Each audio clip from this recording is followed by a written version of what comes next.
할렐루야, 말씀과 통일한 하루에 나오신 여러분들 축복합니다. 오늘도 하나님께서 주신 귀한 하루가 시작되었습니다. 말씀을 듣고 하나님을 기쁘게 해드리는 그러한 삶이 무엇인지를 함께 고민하는 저와 여러분이 되기를 바랍니다. 사도신경으로 우리의 신앙을 고백하며 예배 자리로 나아가십시다.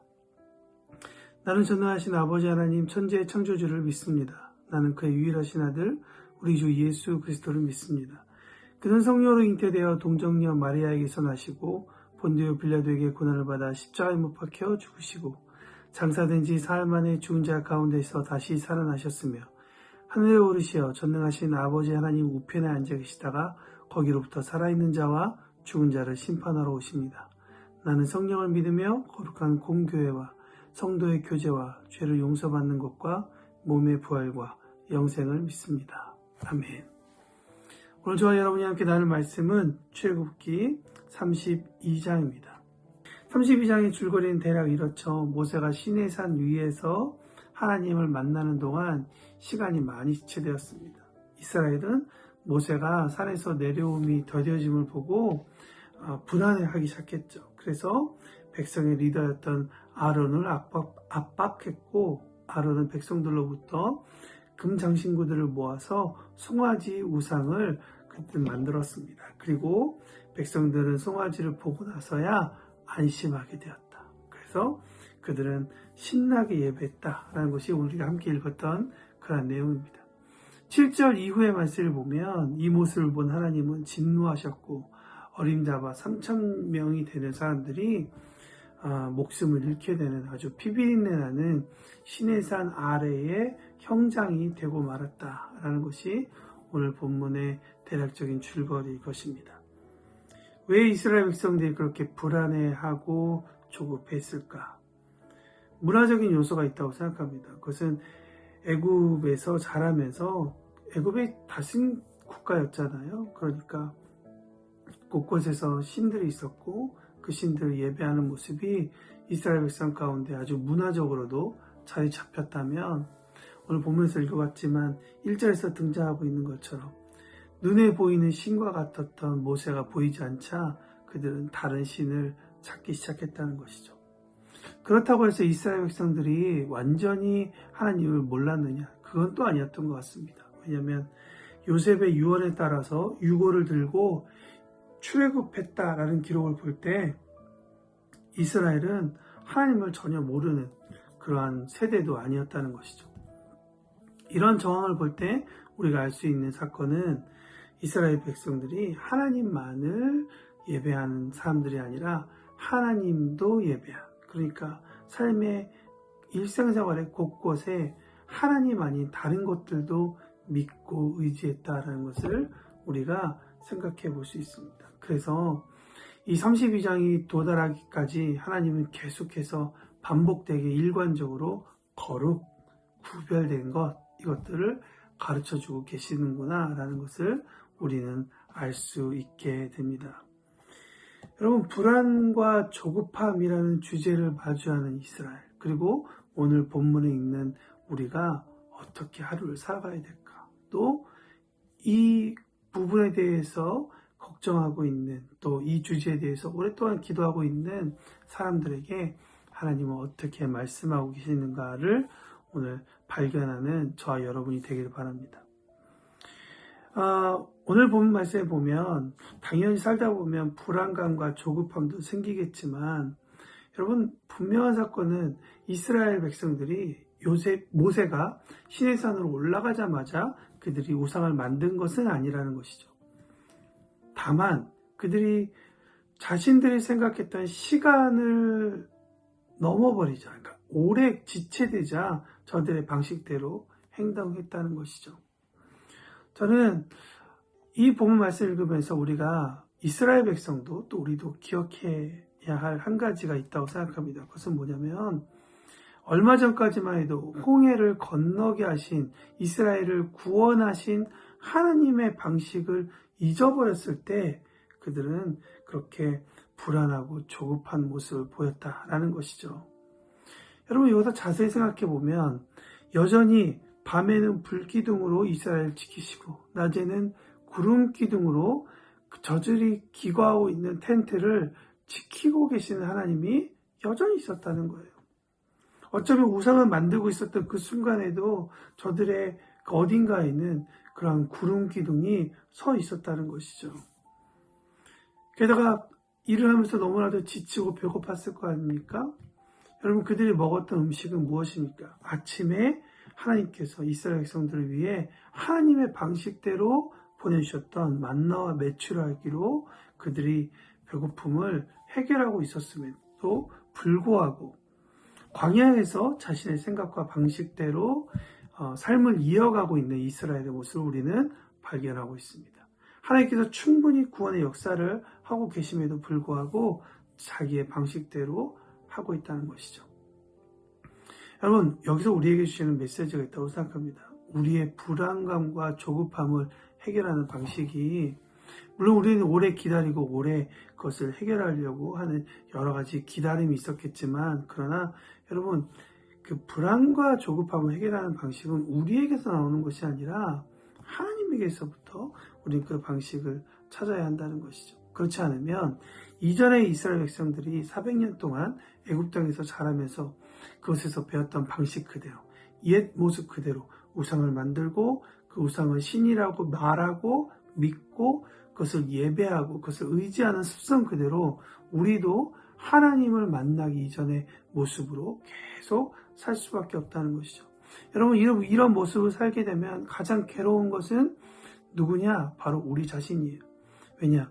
하나님을 만나고 난 다음에, 예수 그리스도를 믿고 난 다음에 이전의 모습이 잘못된 방식임을 알매도 불구하고 여전히 그 방식으로 돌아가려고 하는 우리의 모습과 계속 싸우고 있기 때문이죠.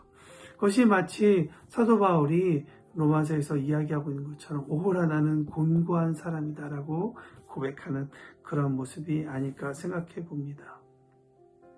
하나님은 그런 이스라엘 백성들에게 이야기하고 있는 것이 바로 거룩이라는 단어이죠. 선물과 같은 단어라고 생각합니다. 구별됨.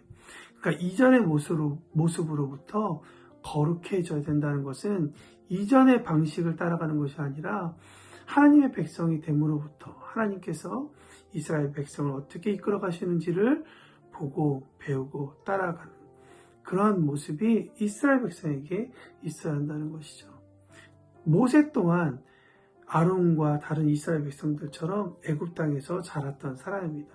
그러나 그가 다른 사람들과 구별될 수 있었던 유일한 방법은 무엇이었느냐? 그가 하나님을 경험하고 하나님의 말씀을 따라 행동했다는 것이죠. 하나님을 경험하고 그 말씀을 따라 행동했다는 것. 전 여러분에게 오늘 하나님께서 주시는 이 도전의 메시지가 있다고 생각합니다. 그것은 무엇이냐면 우리의 삶이 잘 그렇게 이 불안과 조급함에서 해결될 수 있는 방법은 무엇이냐? 하나님을 경험하는 일뿐만 아니라 하나님께서 주신 이 성경을 읽으며 말씀을 듣고 그 말씀에 의거하여서 스스로 거룩하고 순결하는 일을 계속 해내가는 모습이라고 생각합니다. 자꾸 이 과거의 방식대로 그것을 해결하려고 하는 그런 유혹과 그런 도전 앞에서 하나님의 말씀에 의거하여서 하나님 앞에서 스스로 성결하는 모습을 지키려고 노력하는 것. 그것이 하나님께 드리는 기쁨이자 영광이자 또 우리가 살아갈 수 있는 그러한 방법이라고 생각합니다. 이런 일이 저와 여러분의 삶 가운데 있기를 축복합니다. 한 가지 더, 저는 여러분에게 그렇다면 이 불안과 조급함을 이겨낼 수 있는 모습이 무엇일까 생각해 보니 또 하나는 하나님을 기억하는 것입니다. 하나님의 역사를 기억하는 것입니다. 2절에 보면 이런 말씀이 있습니다. 아론이 이스라엘 백성들에게 이야기합니다. 여러분의 아내와 자녀들의 귀에 달고 있는 금고리를 빼내서 내게 가져와라. 그럼 그것을 가지고 와서 그것을 녹여서 송아지 우상을 만들어냅니다. 여러분, 귀중품들은 무엇을 의미할까요? 단순히 그들이 가지고 있었던 금에 대해서만 이야기하는 것이 아닙니다.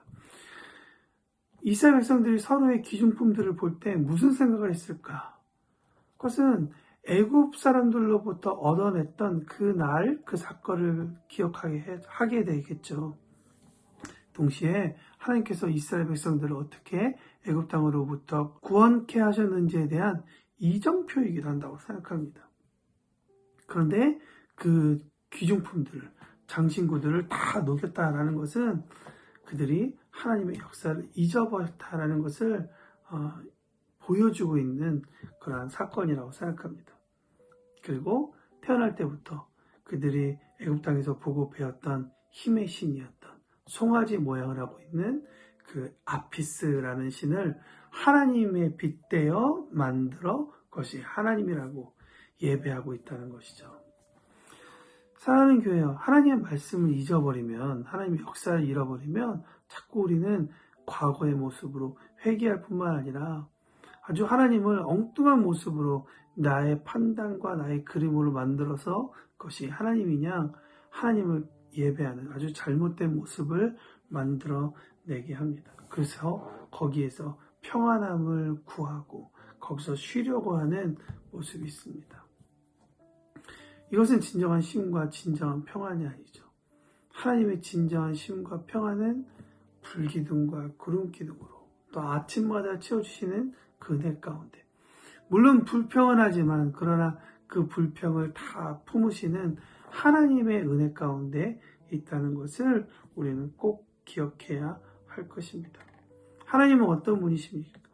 이 땅의 모든 사람들을 사랑하셔서 하나님의 아들을 이 땅 가운데 보내시어 이 땅 가운데 그 사람들을 위해서 죽으신, 구원하게 하신 하나님의 그런 뜨거운 사랑을 가지고 있는 분이십니다. 우리는 때로는 예배만 하면 되지, 하나님의 절기만 잘 지키면 되지 라는 생각을 하게 됩니다.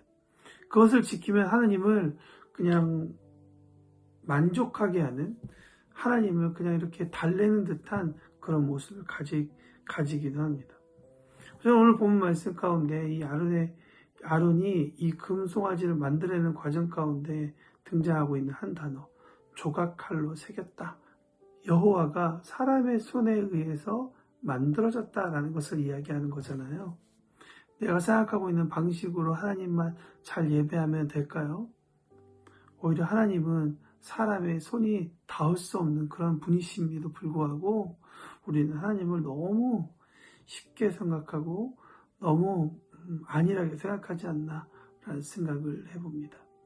오늘 1절부터 6절까지의 말씀만 읽었지만 이후 말씀도 여러 번 읽어보시면서 내가 하나님을 진짜 소중하게 생각하고 있는지, 귀중하게 생각하고 있는지, 그 하나님이 정말 여러분의 삶 가운데 소중하고 귀중하다면 지금처럼 살고 있는 방식이 내가 하나님을 기쁘게 드리는 방식인지도 한번 돌이켜보면서, 내가 하나님을 너무나도 귀중하다고 말하고 있지만 삶에서는 그러지 못하고 있었던 모습이 있다면 하나님 앞에 회개하고 돌아서는 이 아침이 되기를 바랍니다. 삶의 모든 영역 가운데 그렇게 하나님을 높이 일어날 수 있도록 주님 도와주십시오. 그래서 그 일로 인해 하나님의 평안을 맛보는 이 아침이 되게 해주십시오. 그런 마음으로 우리가 함께 기도하며 나아가겠으면 좋겠습니다. 하나님을 우선순위로 하는 삶, 그리고 그 하나님을 예배하는 삶이 우리 가운데 있기를 축복합니다.